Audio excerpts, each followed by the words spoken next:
ইতিহাস পরিচয়, ইতিহাসের উৎপত্তি ও জনককে আলোচনা করব। গ্রিকরাই সর্বপ্রথম ইতিহাসের সংজ্ঞা নিরূপণের চেষ্টা করেন।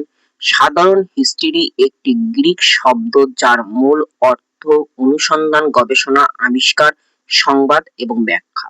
ইতিহাসের জনক গ্রিক ঐতিহাসিক হেরোডোটাস সর্বপ্রথম হিস্ট্রি শব্দটি ব্যবহার করেন, যার বাংলা অর্থ হলো ইতিহাস। হেরোডোটাসকে ইতিহাসের জনক আখ্যা দেন রোমান রাষ্ট্রচিন্তাবিদ সিসিরো। গ্রিক ঐতিহাসিক থুকিডিডসকে বিজ্ঞানসম্মত ইতিহাসের জনক বলা হয়। আরবীয় ঐতিহাসিক ইবন খালদুনকে আধুনিক ইতিহাস চর্চার জনক বলা হয়। ব্রিটিশ ঐতিহাসিক বিশপ উইলিয়াম স্টাফ আধুনিক ইতিহাসের জনক হিসেবে আখ্যায়িত করা হয়। ভারতীয় ইতিহাস চর্চার জনক যদুনাথ সরকার। তিনি ছিলেন ভারতের অন্যতম শ্রেষ্ঠ ইতিহাসবিদ।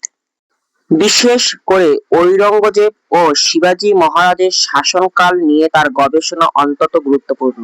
প্রামাণ্য দলিল, শিলালিপি, চিঠিপত্র এবং সমসাময়িক নথির ভিত্তিতে ইতিহাস রচনার জন্য তিনি বিশেষভাবে পরিচিত। আধুনিক ভারতের ইতিহাসের জনক ছিলেন রমেশচন্দ্র মজুমদার।